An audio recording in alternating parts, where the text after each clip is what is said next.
بسم الله الرحمن الرحيم. السلام عليكم ورحمة الله تعالى وبركاته. نشكر كل أخت دارت لي جام، نشكر كل أخت خلت لي تعليق، ونشكر كل وحدة دارت لي أبوني. أكيد راكم تدعموا في طموح ليا، وبما أنكم راكم تدعموا في الطموح تاعي فأنتم تحبوني، وبما أنكم تحبوني فأنتم خياتي وأقرب ليا بالك من الأخواتات. كما شفتوا في العنوان تاع الفيديو نتاع نهار اليوم، نقولكم قبل ديروا لي جام، قبل كلش ديروا لي جام، وكي تكملوا الفيديو خلوا لي كومنتار. العنوان تاع نهار اليوم يهدر على العولة. انا اخت ليكم ما كنتش نامن بهذه العولة، ما قريتو تربيت ومام وين تزوجت يخدموا العولة ويديروا يعني ما شاء الله العولة. انا الام نتاعي من الناس اللي كانت تدير العولة، وحتى الام تاع الزوج نتاعي يعني ما شاء الله دير العولة وعولتها بطبع. لكن انا ما عنديش هذه الثقافة، ما على باليش علاه كنت نمشي معتقد انه آه اللي نجيبه في اللي ناكله في النهار مانيش ضامنه نعيش حتى الغدوه، فما بالك نضمن اني نعيش على شهرين ولا ثلاثة، ولا نعيش للشتاء ولا نعيش للصيف. وكنت نمشي معتقد انه كل نهار وبركته، ناكل ما في الجيب وغدوة ربي يجيب. هذه هي المثل اللي كنت نمشي به. احنا كي نرجعوا للقرآن الكريم واللي هو دستور نتاع حياتنا، نلقاو القصة تاع سيدنا يوسف في سورة يوسف، ولا بالي بليكم قريتوها، ولا باللي راكم عارفين القصة نتاعها وسنين العجاف وتفسير تاع المنام، ويعني وسبع سنوات يعني تاع القحط تجي قبلهم، يعني 7 سنوات نتاع الروا يعني اللي راح يغرسوا فيها، وانه لازم يخبيو الحنطة تاعهم لهذيك. يعني في هذه عبرة ولا لا؟ وكي نرجعوا ايضا نشوفوا ندبروا في خلق الله، بالك تعرفوا النمل بالك ما تعرفوش، انا هذه ما لا باليش مي اللي تعرف النمل. دونك على بالنا بلي النمل صيف كومبلي هو يخدم ويخبي ويجري يعني ويلمد باش يخبيها للشتا، يعني في الشتا ياكل من الذخيره نتاعو. انا في العائله اللي تربيت فيها الام نتاعي كانت دير تخيره، كانت التخيره الاساسيه نتاعها، كانت تقول دار اللي ما فيهاش طعام ماهيش دار تاع مرا.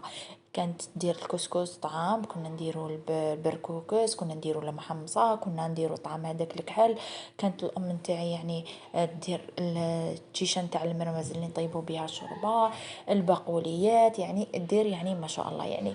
وكل فصل عنده الذخيرة نتاعو، يعني في فصل الشتاء نذخرو، وفي فصل الربيع نذخرو، وفي فصل الصيف نذخرو، وفي فصل الخريف نذخرو.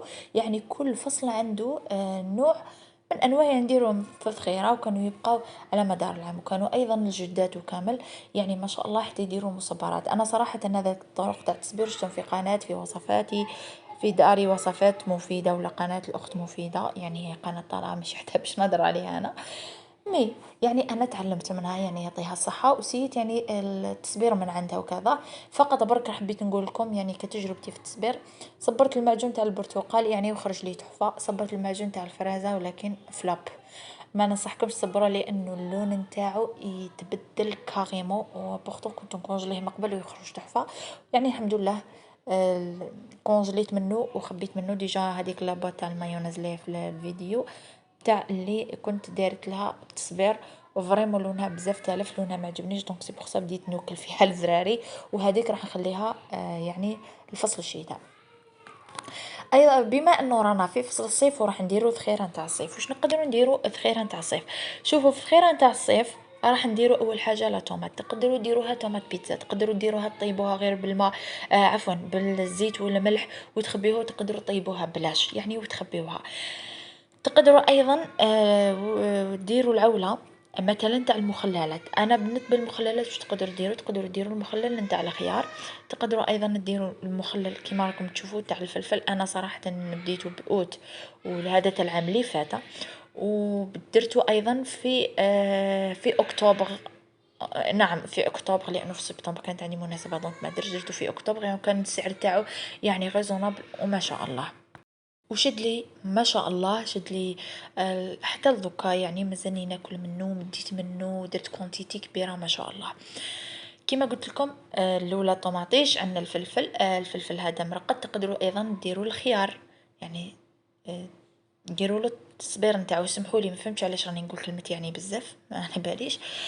ايضا تقدروا بالنسبه للمربى راه ما كانش يعني الصوالح ديروا مربى، تقدروا ديروا مربى نتاع العنب. راهو جاي الوقت تاع العنب. ولا تقدروا ديروا تاع الخوخ، اذا الخوخ الله اعتقد انه تاع الصوف هذاك مازال، وهذاك اللي يجي معبز المخبز هذاك ما نبيش واش اسمه بطبوزه، هذاك غالي يعني في السعر نتاعو ما تقدروش يعني، مش لا راح تروحي ديريه معجون. واش تقدري تخبي تانيك؟ تقدري تخبي الماشطو ولا موشتو ولا كل واحد واش يقولها، انا نقولها الماشطو هكا. تغسليها، نقيها، غسليها وخبيها في الكونجيلاتور، قطريها خبيها في الكونجيلاتور. ما تديكلاصيوش الخضره هذيا، تحطوها تديكلاصا باش طيبوا بها ديريكت من الكونجيلاتور للمرميطه ولا القدره ولا وين. تقدروا ايضا ديروا الفلفل، يعني تكوبيوه دي هكا مربع كاريات صغار، تخبيوه في الكونجيلاتور، تخدموا به في الشتاء، لانه في الشتاء السعر نتاعو يرجع بلانفو. انا ما رانيش دايراتو لانه السعر نتاعو حاليا ماهوش ريزونابل بالنسبه لي، انا حتى يرجع 5000 باش نشريه نديرو نخبيه. في الشتاء يرجع السعر تاعو من 18000 حتى 25000. وانا من الناس اللي ندير شكشوكه في الشتاء، نديرها كاع لي سيزون شكشوكه. دونك ما راح اخبي منه، مازالني ما خبيش، لكن هذا العام نخبي، وبالعاده دائما نطيح اون بان بيه في الشتاء ونجي في الطبخاس وطوماطيش. هذا العام قلت ويجي اي ظرف اي ظرف ما نفرخهاش من الكونجيلاتور، تبقى يا لو نكري لها فريغو على جالها وما خرجهاش من الكونجيلاتور. اني خمم ندير لها تصبير، راح نسي باطه ندير فيها تصبير ونشوفها اذا خرجت لي شابه راح نديرها نخليها مصبره، واذا ما خرجتليش خليها هكا. تقدروا ديروا معجون تاع الفلفل الاحمر طيبوا به يجي بزاف هايل. كان درته صباح كيتشن الله اعلم يعني وانا كنت سيت هاد المخلل تاع الفلفل من عندها، كنت سيت مخللات اخرين من عندها، يعني كل حسنه. واش تقدروا تخبيو تانيك؟ وتقدروا تضيفوا ايضا لا ليست لوبيا غريني تانيك، فصوها وخبيوها في الكونجيلاتور، تلقاوها كي الحسنه. سيفتو لا ما كان عندكم والو في الدار جاكم تضيف على غفله وطيبتوها، تقدروا طيبوها بالدجاج، تقدروا مي هي تحب باللحم بزاف مي تجبنينها بالدجاج تانيك. تقدروا ايضا تخبيو، رانا بما انه رانا في الوقت راه كاين الثوم ثانيك وراه بسعر يعني معقول، تقدروا تخبيوه. بالنسبه للثوم كل وحده تخلي لي في التعليقات الطريقه يعني اللي يخبيو بها. انا مرفا نرابيه ونخبيه في الكونجيلاتور وندير له زيت وكذا، وشحال من خطره هبطوه لي تحت لتحت الفريجيدار، يعني في المناسبات هبطوه لي تحت الفريجيدار في الزد لي يعني غير ذاب في الزد. دونك حب وخبيته هكا في صوص في الكونجيلاتور ما عجبنيش. اذا عندكم طريقه انه نخبيه ويبقى لي فريش فخليوها لي في التعليقات، ربي يستركم ان شاء الله، لانه مازال ما لقيتلوش حل. راني خمم نخبيه في الفريجيدار من تحت هكاك بلا ما نقشرو بلا ما والو، بقشرو بكلش خبيه في الفريجيدار ان شاء الله. برك يصدق لي لانه نحتاج بزاف ثوم، نحبه بزاف فري في الشتاء، يعني شفتوا السعر نتاعو يرجع بلانفو.